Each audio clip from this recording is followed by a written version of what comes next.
Hey guys, how are you? My name is Brett. Wanted to make a quick video on this new plane I bought. I was looking at my YouTube channel. It's been about 10 years since I posted my first video on YouTube. I initially started flying RCs, roughly 10 years ago. I learned on like a little 19-inch I think it was a Piper Champ. It's like a little Cub, super tiny, almost have to fly it indoors in like a little basketball gymnasium or something. But I upgraded then to a 48-inch 3-channel as well, and a brushed airplane. And then I've owned a few various airplanes. I've crashed a few too. I enjoy the hobby a lot. It's a lot of fun. I also race RC cars, indoor 10th scale off-road. Those are a lot of fun too.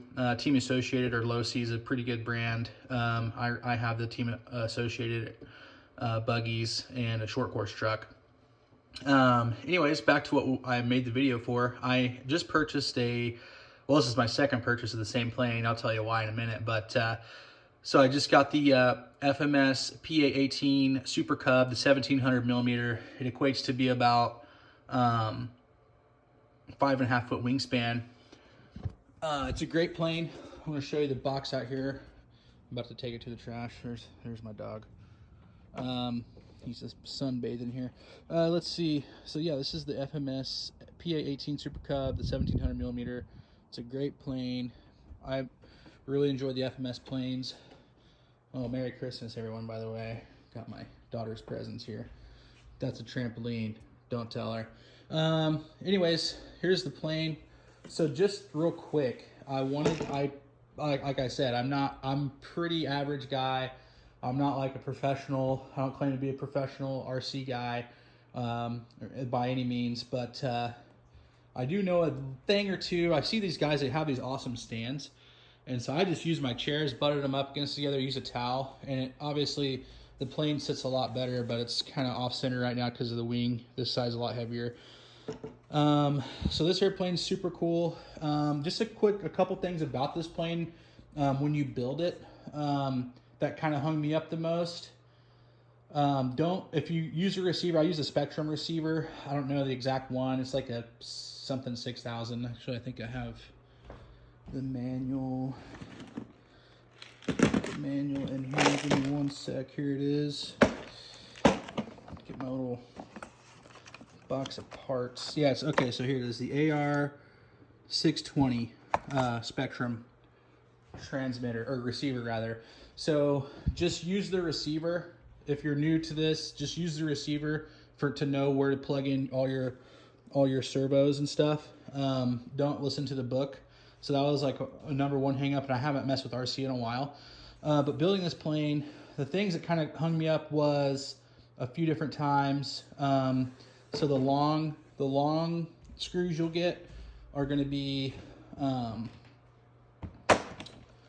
me button this back up so I don't drop all my stuff, are going to be this right here. These are for like your wing screws.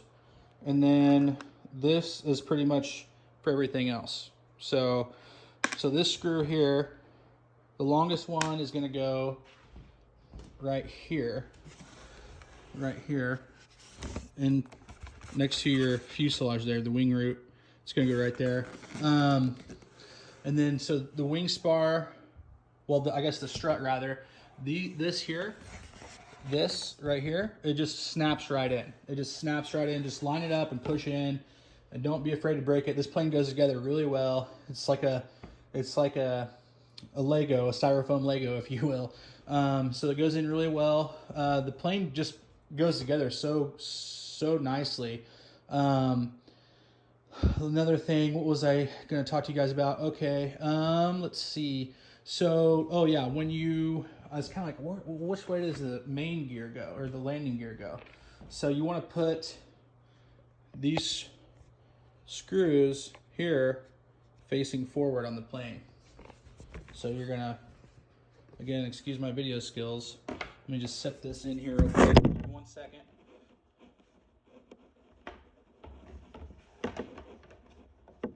Just going to set it in. So it's going to look like this.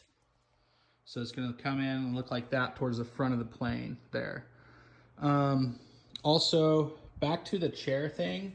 I know it's kind of, I know it's not the most professional thing, but it's, you know, there's some ingenuity there. And the reason why I'm doing this is I bought this is very plain, and this guy, they have this tab here, and this is how you pull the hatch off.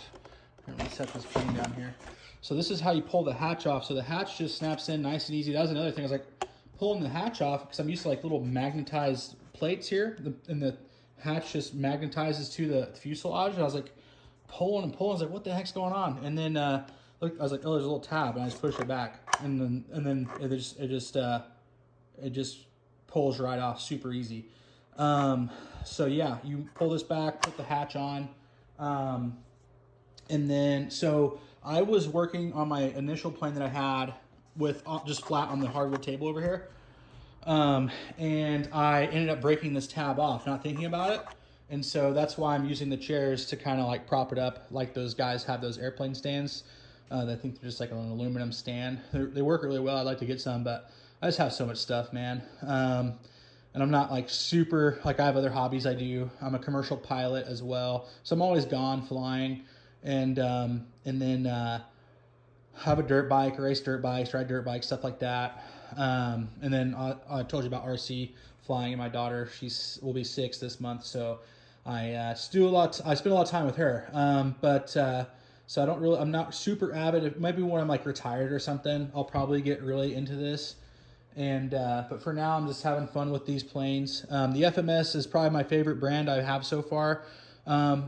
One of the coolest things about this plane is it comes with floats, which is awesome. And then, so another thing that I was wondering about was like, how am I going to route this thing? And then, so this thing has its own little servo in here. This float has its own little servo, and it's basically just, that's how you steer it in the water. And the kit already comes with the Y harness, so don't worry about that. It comes with the Y harness. And the reason why I have one wing off this plane right now is because I forgot to put the wing spar in. So yeah, again, rookie, right? So this is why I'm making this video, just to kind of help people out with this. So here's my wing spar over here. Set the phone down one more time. Apologize about that. Let's see here. So again, just a couple tips and tricks on this plane. Just the battery hatch, the landing gear. Just make sure you put the axle bolts forward. And then let me get this tape off this. What else? Oh, the wing screws towards the fuselage, or the wing root. They're the longest screws. And pretty much it only takes like two nut drivers to do this build. So this is the 2mm hex, and then it takes like a 1.5mm hex is when you'll use to build the floats. So another thing that I was wondering about was, how the heck am I going to route this? How am I going to route this servo to my receiver? And so the the landing gear on the floats obviously sit right under the wings. And then so I routed the essentially I just zip tied the I'm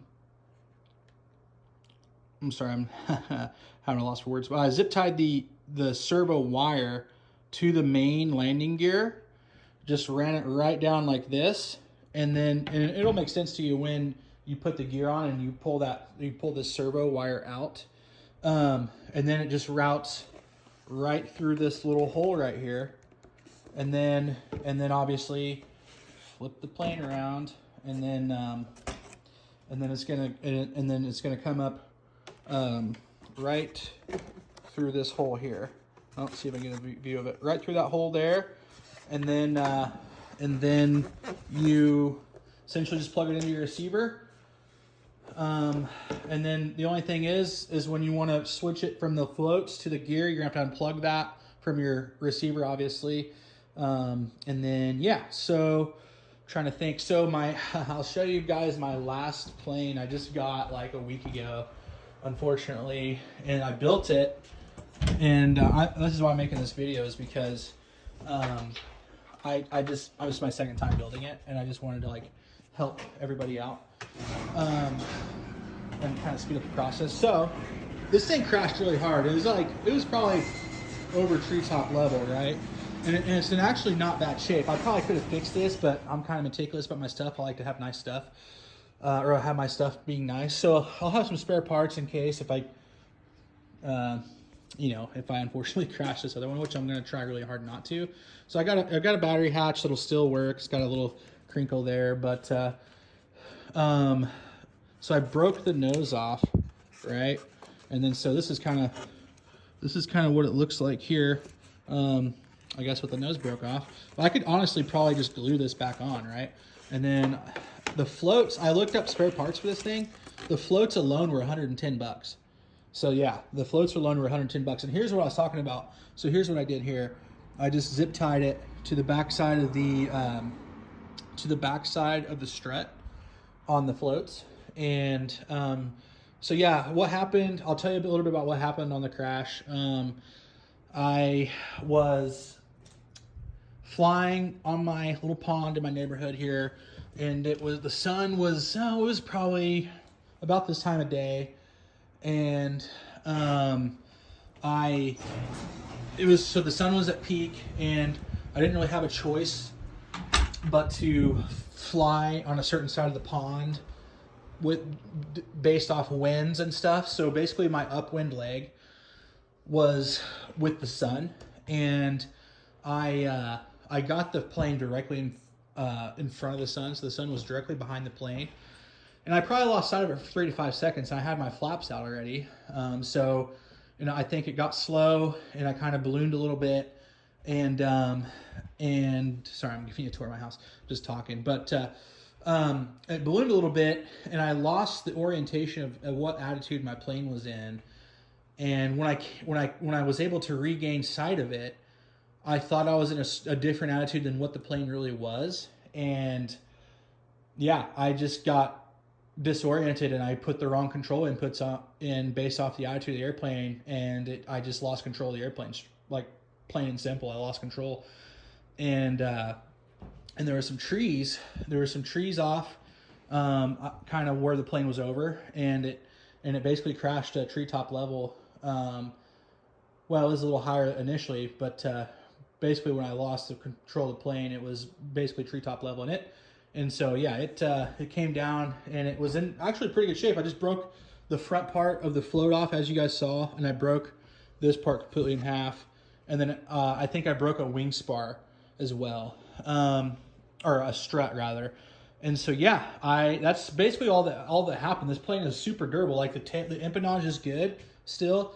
Unfortunately, there's no way to like save the vertical stab. The horizontal stab is good. The wings are still good as long as if I can salvage a strut to use that. But mainly the fuselage is broke, and the floats over here, the floats on the old plane were broke.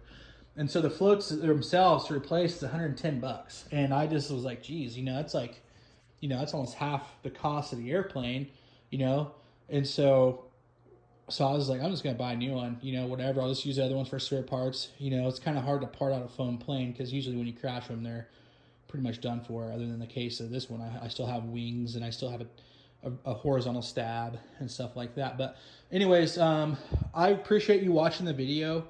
I know it's not the most, efficient video. I'm just doing it with my phone, and I just wanted to make a video. I haven't posted on my YouTube channel in a while. And yeah, if you ever have any questions, about my commercial airline flying, or, instruction, how to get involved in aviation as far as actually flying a real plane, I'd be glad to talk with you guys about that. And then any RC stuff too, like any tricks and tips. One thing before I go, I was staring at these floats over here. So the plane flies amazing. Just do the control inputs based off like your flat mixing and like your maybe your throttle mixing with your elevator, a little full throttle down elevator, and just like so you're mixing on your controls there. So just maybe do that, and then obviously you want to put some down elevator in when you put flaps in as well. Have that already programmed in there. And then I used, so the book recommends I think like a 26 to a 3200 milliamp battery. I use these 4000 milliamp battery 4-cell, and because I just looked online, I did some research online or watched some videos online of some other guys having this plane, and they said it's real kind of tail heavy automatically. So they put some weights in the front to essentially counterbalance the CG, right? So so I, instead of putting weights in, I just got a bigger battery, and I like to do touch and goes. I'm not like full throttle all the time, firewall everywhere I fly. I do a lot of touch and goes, so I go full power probably for 10, 15 seconds, and then get it up to altitude, and then I power it back and set up for a turn. And then I'll kind of mess around, do some aerobatics too, and high power settings and stuff like that. But mainly it's kind of low. It's a Cub, right? It's low and slow, right? So it's low power settings and low altitude, right? That's what low and slow stands for. So I didn't want to let you know, like, oh, the big commercial pilot got that wrong. Yeah, low power setting to fly low and slow, and that's how I like to fly. The plane flies great, and it lands on these big. These are 6.5 foot, or correction, 6.5 inches of tire here. That's a big tire. That's my hand, right? And then so it's a big tire. It goes over a lot of stuff. Like if you're flying this thing on a beach on sand or gravel driveway, pretty like decently tall grass like that needs to be cut, over the summertime, it'll handle it. It'll do it just fine, and it flies really well on these big Tundra tires. But I want to tell you the truth. This plane lands, as long as you like do your round out and your flare with a little bit of power in, right when that airplane's about to settle into the this is how I always taught my students when I was actually flying the real plane. When land with have the airplane come in with a little bit of power, and then as soon as you as you get close to like once you start leveling off, start working that power out a little bit as you kind of start sinking down. And then as soon as your airplane feels like it looks like you can't feel it because you're flying at third person, but once the thing looks like it's about to start settling, just give it a nice rounded flare and chop the power, and man, that thing just it's beautiful. Like, it feels good. Like I kind of got goosebumps just talking about it, honestly. How well this thing will land on floats, and with the rudder here, it steers really well in the water as well. And there's some guys with some videos out there about that. I was kind of concerned about a couple things, like, you just don't want to come in too fast. There's some guys out there landing on floats. They're coming in a little fast, and the thing's hopping around, but it's really stable on the water, and it lands beautifully. Like, if you like I'm talking like you're putting that water rudder is just slicing through the water, and then you just touch down with the floats, and the thing just settles in. As soon as you're touching down, you chop the power all the way, and that thing just settles right into the water, and it just slows down immediately. Then you can just crank it around and get set up for a takeoff, right? So yeah, anyways, guys, I hope you watched this video, you found it helpful. I do appreciate your time. Sorry I'm a little long-winded, roughly 20-minute video here, but this plane's awesome. The FMS PA-18 SuperCub, that's a great plane. I think it was like 320 shipped, a little less. So you need a battery, you need a charger, so plug and play. You basically need a battery and a receiver to go inside the plane, obviously your charger and transmitter. I use the DX7S. It's been an old transmitter, broke the antenna off here, so I taped it. Yeah, it looks a little janky, and this thing's getting a nice little patina to it as well. It's getting some little rust on it. It's an older remote, but dude, it works really well. It's a 7-channel. your flap switch, stuff like that. I have this one as my throttle cut off here. And then that's, yeah, so it works really well. There's some great videos on how to program this controller or that transmitter to do whatever you need it to do for a specific airplane.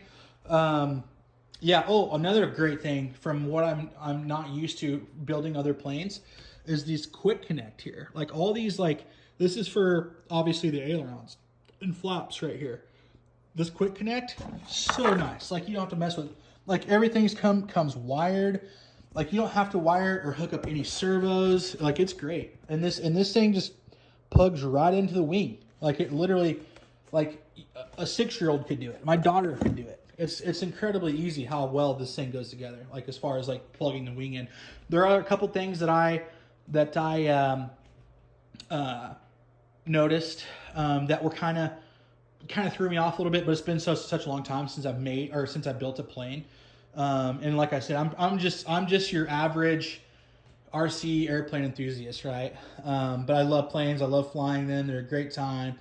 And this, if you want a low and slow plane, something to mess around with on the water at the lake when you're out with your family, your friends, just to kind of show off and have fun. Great airplane to do that. If you're out visiting family and out at the farm, like my parents have a farm, and if you're out there and you want to go out and screw around and bring your airplane out and land on the dirt road or in the grass or whatever, it's a great thing. It's a great plane to do that. It's very versatile. It has tons of power. I mean, the thing just goes straight vertical and just climbs, man. This thing, you can get out. Like, I don't even like take off full power. Like, I'll go like 3/4 throttle and then I'll get it off the ground and then I'll get it like a pretty decent climb attitude and then I'll roll on the throttle. But yeah, dude, the thing has tons of power. And these batteries, these 4,000 milliamp batteries, you're going to get a little bit more of a fly time. They take about an hour to charge, probably once they're dead. And you'll probably get, like, if you fly this plane how I fly it, probably, just whatever, just low, like I said, low and slow. You're kind of setting up for more like just touch and goes and stuff like that, and practicing landings and takeoffs and stuff. Like literally, my battery still has power left until like I'm done flying it. Like I go think I'm gonna fly through 2 packs. Like I would be out there for an hour probably with 2 packs. So I want to say on the safe side with these 4,000 milliamp batteries, you'll get a solid 20 minutes of flying time with like no degraded power loss that you'll notice out of these packs. So again, appreciate you watching my video. I'm gonna try and make some more. The next purchase I plan to get is gonna be an FMS. I swear I'm not sponsored by these guys. I just love their stuff. The FMS, it's the P-51D 1700 millimeter as well. And the thing is cool, man. That's my next plane. It's probably gonna be about $600 US after tax. It's expensive, but it's cool, man. I was watching some videos. Guy had some telemetry on his remote, and the thing goes like 85 miles per hour. Like it just hauls ass. Like these are a 10 scale version of a real life plane, roughly. So that's like a real P-51 going like 850 miles an hour, right? So that thing just hauls butt, man. And this is a great plane. It's a lot of power, and it's a lot of fun. You guys are gonna have a blast. I highly recommend this plane. It's a great scale look. It's got the landing light over here. It's got your landing light right there. It's got your nav light, and it's got a lot of flap that you can put into it as well. And I highly recommend this plane. And I just want to say I really appreciate you guys again coming in and checking out my video. And have a Merry Christmas 2021. I hope you have a Happy New Year as well, and a great 2022 ahead of you. I hope it's followed by lots of health and happiness. And I hope it's a great holiday season for you guys. And I can't wait to make some more videos in the future and have you guys check them out. So have a good day, have a great week, have a great year. Hopefully see you guys in the future.